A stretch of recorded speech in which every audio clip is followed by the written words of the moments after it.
Mul olid just 2 väga vinget seanssi, 2 vinge naisega ja ehkki nende teemad olid erinevad, siis loo moraal seal taustal on sama. Ühel puhul oli tegemist nagu hirmuga olla mina ise, et ma tahaks olla rõõmus ja vaba ja aktsepteeritud sellisena, nagu ma olen, aga ma ei julge sellepärast, et lapsepõlves mind ei aktsepteeritud ja ei armastatud sellisena, nagu ma olen, et kogu aeg hoiti mind ohjes ja ma ei tohtinud välja näidata seda kõike, kes ma olen. Ja teisel puhul oli see raha teema, et ükskõik kui palju ma pingutan või rabelen, ikka ei ole need kullajõed ja pudrumäed kuidagi kohale jõudnud. Ja see taust seal mõlemal puhul on loomulikult lapsepõlves ja tegelikult truuduses perekonnamustritele. Selle naise puhul, kes tundis, et ta ei saa olla tema ise, tema ema ei saanud ka olla tema ise, aga tema ema isegi ei küsinud, miks. Lihtsalt nii ei tehta. Ära tee, nii ei tehta. Ja tema ema samamoodi ei saanud olla tema ise, aga siis, kui me küsisime, miks, siis sealt see alateadvuse vastus tuli tõenäoliselt sõja pärast. Ta pidi teesklema, ta pidi olema keegi teine selleks, et ellu jääda.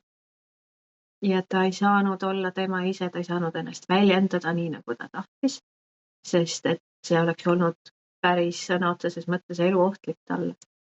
Nii et see vanaema muster on jõudnud välja lapseni, kes praegu tunneb, et ta ei saa väljendada ennast nii, nagu ta tegelikult tahaks ja vajaks, ehkki enam ju sellele ohtu ei ole. Ja nüüd on pigem vastupidi, et kui sa ei ole aus ja ehe ja sina ise, siis on väga raske leida hoopis seda klienti, kes sind viitsiks kuulata. Et kui sa ajad sellist samasugust juttu nagu kõik teised ja kedagi kopeerid, siis miks keegi peaks sind valima, on ju. Ehk siis tänapäeval selleks, et ellu jääda, tulebki olla sina ise. Ja see oligi see teema, mida me vabastasime.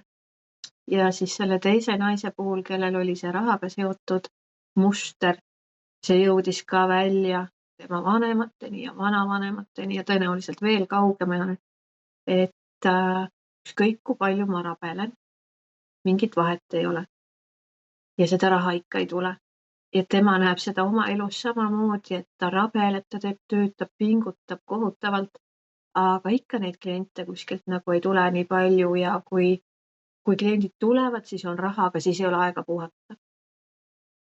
Ja ta ei saa puhata sellepärast, et kui kliendid ära kaovad, siis pole raha ka. Selline nokk kinni, saba lahti. Ja seal me vabastasimegi seda teemat, et mul on õigus ka puhkusele, mul on õigus vabale ajale, ma ei pea kõike üksi tegema. Et seal lapsepõlvest oli kaasas see tunne, et ma pean väiksest saati juba ise olema hästi tubli, vastutama, kõigega hakkama saama, sellepärast, et ema ja isa on tööl kogu aeg. Ema ja isa tegid kogu aeg tööd, neid ei olnud lapse jaoks olemas. Ja see on see, ehkki tal endal ei ole lapsi, siis ta ikkagi, ta teeb kogu aeg tööd. Ja ongi huvitav nagu jälgida, kuidas need asjad tegelikult jõuavad välja kuhugi palju kaugemale sellesse aega, kus ei olnudki muud võimalust. Ei olnud võimalust raha teenida. Olles sina ise, ei olnud võimalust raha teenida kuidagi lihtsamalt. Nii nagu praegu on ju, praegu saab teha, ma ei tea, TikTokis teed tantsu ja saad kuulsaks ja kõik jagavad seda ja siis sulle makstakse. See on ülilihtne viis raha teenida. Aga me ei tule selle peale, sest meie uskumus ütleb meile, et ma pean pingutama ja ma pean punnitama ja ma ei tea, ninast veri välja, on ju. Ma ei saa teistmoodi seda raha teha, ma ei saa lihtsalt raha teha, sellepärast, et truudusest oma vanemate vastu, selle vastu, et ma ei saa muidu nendega nagu ühendust, ma ei saa saada neist paremaks, ma ei saa teha asju neist teistmoodi, sest muidu ma kaotan sellegi kontakti, mis mul nendega on. Et nagu see ühenduse leidmine kannatuse läbi, see on hästi huvitav ühtepidi, aga kurb teistpidi, sest nii paljud elavad veel seda elu. Et ma ei saa murda välja oma vanemate mustrist sest meid ühendab see kannatus, meid ühendab truudus vaesusele. Et kui nemad olid vaesed, siis mina olen ka vaene ja siis ma tunnen nendega nagu mingisugust osadust. Kui napakas, on ju? Ja kindlasti see ei ole kõigi inimeste probleem, aga ma usun, et see on palju rohkemate probleem, kui inimesed julgevad välja näidata, välja öelda, sellepärast et piinlik on ju öelda, et ma näen nii palju vaeva ja ma teen nii palju tööd, aga sellest ei ole mingisugust tulu. Kasu võib olla, aga tulu ei ole.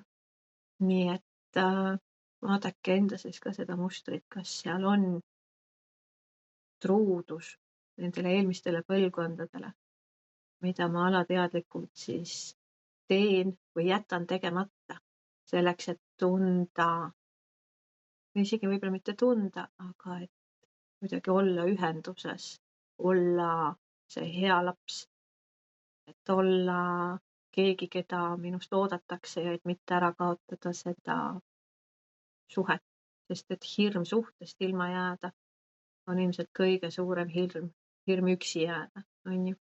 Ja kui ma sellest ilma jään, siis mingist rahast ja muust ei ole üldse mingit kasu. Nii et inimesed alati alateadlikult valivad pigem selle truuduse ja valivad oma esivanemate uskumused, sest et nii on turvalisem.